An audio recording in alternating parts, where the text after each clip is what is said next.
The David Pakman Show at davidpakman.com. Welcome to the bonus show. It is great to be back. Lots of stories to tell. I will tell you about the week ahead.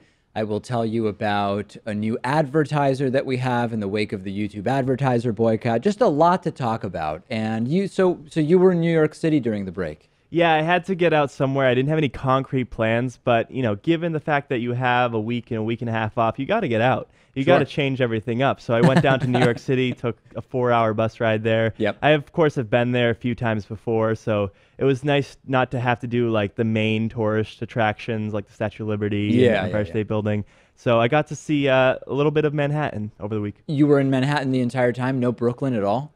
I went halfway across the Brooklyn Bridge, but then I realized if I had gone all the way across the Brooklyn Bridge, I wouldn't know what to do in Brooklyn, and then I'd have to walk even further back. So does that count halfway across the bridge? No, definitely not. Definitely not. Yeah, that's definitely not Brooklyn. Okay, well, I mean, I next time you'll have to go to Brooklyn, and I can give you recommendations as to what to do. Brooklyn is the thing now. I mean, Manhattan's uptight and stuffy and even more acutely overpriced. You got to feel bad for those 4 other bureaus, though, because everyone just goes to Manhattan. Boroughs. Yeah, like a bureau of the bureaus. I like that. Yeah. The Bureau of Queens.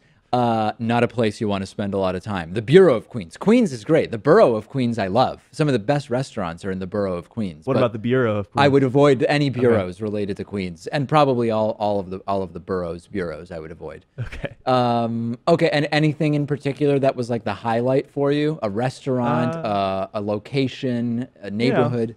Yankee Stadium is always nice. You went there. Brand new one. Yeah, some may call me a traitor for giving them my money a little bit. Yeah. There's, the classic Bull on Wall Street, which actually isn't on Wall Street. I think it's on Broadway. It's on Broadway. Yeah, that's about 400 feet from the old David Pakman Show studio. Oh, wow. Yeah. That's fantastic. Yep. Well, there's a statue of a girl there standing at the front of the bull, and that's drawing a lot of attention. So had to check that out. And also, you have to take pictures of the behind side of the bull. Because of course it's a full anatomical bull, so you can't just go right to the front. You gotta go back of course too. You can't just skip that. Yeah. Okay, so now is New York City overwhelming to you in some way, particularly Manhattan?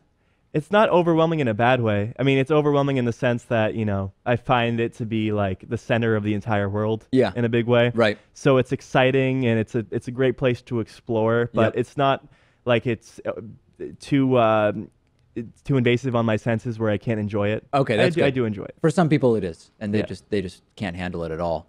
And any traffic on the way in or out? I took a bus. No, I know, but did the bus experience traffic? I just slept the whole time. Oh, so you don't even know? Yeah, it was fantastic. Oh, that's perfect. Yeah, perfect. All right, good. Well, I was in Belgium during the vacation, as people who watch the regular show today already know, or people who followed me on Instagram or Facebook, and I thought it was absolutely fantastic. Now, when you were in Europe, Belgium is not a place you made it to, right? You did make it to Amsterdam. No, I focused on just the most western part of Europe, which is like Spain and Portugal. I didn't go to Belgium. I have very good things to say about Belgium. Good. Yeah, I mean, big picture, it's just a great country. I mean, I don't know how else to say it. It has a lot of I like the more Mediterranean feel of countries like Portugal, Spain, France, and Italy, which I've been to. And I like the organization of the more northern countries like the Netherlands and Scandinavia, etc. And Belgium, because it has both French and Dutch influence, and German and lots of other stuff. I mean, it's sort of like a melting pot. It had, for me, all the great things about the Mediterranean countries, but everything just worked much better. Like in Italy, the trains were a disaster. Traffic was insane. Nothing worked right. It took 2 hours to get a rental car, all this stuff. You had the same feel in Belgium, but it was like Dutch logistics, and it was a great combination. Yeah, that sounds like it, because if you think about Belgium, there's the more French-speaking zone, the German-speaking zone, and don't they have Flemish? And there's no German zone; it's Dutch. So basically, Dutch. What it is the city of Brussels officially has French as the first language, and then everything, all the signs are also in Dutch. Most of the cities north of Brussels are just Dutch. So as soon as, like, for example, we left Brussels on the train going north to Bruges, immediately all the announcements on the train go from being in French to Dutch. Wow. In the southern part of, sort of south of Brussels, it's more French, and then you have Flemish throughout the country in different areas. And then there's also a little part that's right on the German border, which has a lot more German speaking. But I don't believe that German is an official language in Belgium. Well, there must be 4 official languages altogether. That's pretty fantastic. Yeah. And I'd have to imagine that a lot of those people have to speak English. Oh, everybody speaks so many languages. Yeah. I mean, just about everybody that I encountered spoke, of course, they spoke French and Dutch. But then most everybody speaks pretty good English if you're, roughly our age. And then there's Flemish, which is similar to Dutch in ways. And then a lot of people just learn German because of the proximity to Germany. I mean, it's just everybody, the idea of only speaking one language in a lot of parts of the world, which here in the US, some people sort of take pride in, like, I speak English only. In a lot of the world, you're seen sort of as like, wait, hold on a second. So you're only able to communicate in one language? That's unusual. Right. And it has a lot to do with other Anglo-Saxon countries as well. If you live in England or Ireland, you may not have an incentive to learn another language because English just seems to be the language that's taken over the entire world at this point. Yeah. Also, Belgium's a very small country, so you didn't leave it the entire time, did you? Did you go to Amsterdam or anywhere else? We left for 2 days to go to a city called Maastricht in the Netherlands, which is in this sort of like peninsula, but it's not like a water peninsula. It's a land peninsula where it's just a very narrow area, if you look at it on a map, sandwiched between Belgium, France, and Germany. And this relatively small town, Maastricht, with lots of really old stuff. It was cool. I went to Maastricht in the Netherlands and then was mostly in Brussels, but did day trips to Antwerp, Bruges, and Ghent, all of which were awesome. Everybody was so nice. The only incident I had where people were less than completely nice, on the last day at one of the standard cafe, bar, coffee shop, everybody sits out on the street type of things. I ordered a cappuccino, as I typically do. It shows up with whipped cream on top, huge dollop of whipped cream. Now, I'd been having cappuccinos the entire trip, and a cappuccino in Belgium is the exact same thing as a cappuccino in Italy or in France or wherever, right? It's espresso and then steamed milk and then some milk foam on top. Not made with a Keurig. Not made with a Keurig, naturally, none of that stuff.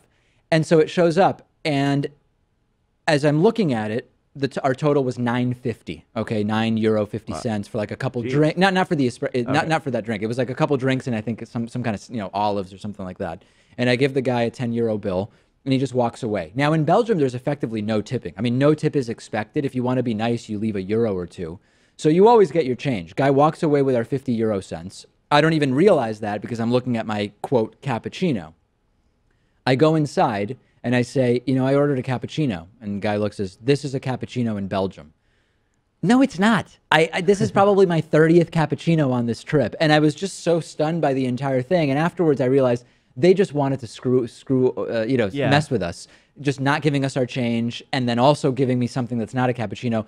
Then 10 minutes later, a woman sits down right next to me, orders a cappuccino. Out comes exactly what I know of as a cappuccino. Whipped cream on a cappuccino? I mean, please. I'm not stupid. They don't expect you to be the authority on this matter because they know you're a visitor. And even though you had been there for a week or so, you're not in any position to say what and what isn't a cappuccino in Belgium. Maybe every other place gave me something that's not a cappuccino. Yeah, that's a big conspiracy at that point. I mean, 29 other places. But other than that, it was great. And everybody was super nice. I know. You had to take off the whipped cream off of your cappuccino. I did, right in front of the guy. I spooned it off and dropped it right on the plate and didn't have any of the whipped cream. Jeez, and you never got your 50 euro cents back. No. You're going to have to go back and get it. Flew on Air Canada for the first time. It was good. It was a pretty good experience. They have a bunch of flights now where you can go Boston to Montreal, and then from Montreal, you can go almost anywhere in Europe. And they're flying pretty new planes, the Boeing 787s, which are the air quality. The big thing is that it's different and that it doesn't dry out the way that a lot of other planes do, and blah blah blah. No complaints about Air Canada, I have to say. And you weren't dragged off the plane. I think that story broke while you were away. So the United Airlines thing has been a big fiasco back here at home. I don't know if you're caught up on that. I'm completely caught up, yeah. And I'm actually flying. So to jump to the next thing, this week, tomorrow, Ben Dixon is back in because I am traveling out to Las Vegas for the Mass Torts Made Perfect conference, and I'll be broadcasting from there for the rest of the week. I am flying United out tomorrow. Oh, geez. And I don't want to get tackled or anything like that, so I'm going to be on my best behavior when I get on that plane. They could bloody you up. I mean, yeah. It may take 4 of them to get you off the plane, but if they want to, they'll do it. They absolutely will. So anyway, I know things have been hectic lately because we had Ben in 2 days a week and a half ago, and then I'm back today, but then I'm out again tomorrow. And it's just been the timing of our vacation with the conference, and it's just sort of the way it worked out. But things will settle down, and the rest of the week I will be on, you know? And even though Ben will be hosting for, the third time in the past few weeks, there'll still be YouTube commenters who just don't know who this guy is. Yes, absolutely. Like, who is this guy? Where's David? Has David been fired? You know, all sorts of things. When Lewis left the show after like 6 years, a lot of people were like, who's Lewis? Actually, you know what's funny? I was looking at comments on videos with Ben and I, and people asked where Lewis was, which was fantastic. This is what I'm talking about. Yeah. Okay, so a couple other real quick things. Over the vacation, I got an inquiry from Russian TV, not RT. I'm talking about just another, like an actual Russian language news station that wanted to interview me about our segment about Donald Trump maybe being in the early stages of dementia or Alzheimer's. Do you know if it was state-owned news? I can only not. assume. Oh, okay. I mean, I honestly, I have no idea. Well, given the subject matter, you wouldn't expect that, right? Because that's not a fluff piece about Donald Trump. No, that's it's one not. That's critical. It was all like some kind of acronym. I don't even remember the name of it. And they wanted to interview me like the next day. And it was the day that I was traveling back from Belgium. So I would not have done it, I don't think. I just didn't want to waste my time. It just didn't seem like a good use of time. But I did write back and say, you know, I happen to be traveling and I'm not going to be able to do it. And then that was basically it. Wow. Yeah. So the Russians are interested. I think the French too have been French TV from the David Pakman show. That story appeared on French TV. We're going to try to pull that clip. It's only visual. There's no audio. It's just people speaking in French. So I don't know how we would use it on the radio show, but I don't know. People love it when the show gets international attention. Yeah. Like we've been in Israel and France and all over the place. Yeah, even some Swedish incidents, as I like to call them. One other thing, in the wake of the YouTube ad boycott, we have a couple of new advertisers that have been in touch with us. One has actually launched their ad campaign today. It's called Tagadab. It's a web hosting company. And if you have web hosting needs, please go to signup.tagadab.com/TDPS. But if you don't, email them and just say thank you for advertising on the David Pakman Show. If I need web hosting, I will be sure to contact you because we want to do everything we can to retain these advertisers. They've done I think a 3-week initial sort of package, and we're going to do everything we can to retain them. So TAGADAB, that's how it's spelled. signup.tagadab.com/TDPS. That's a mouthful.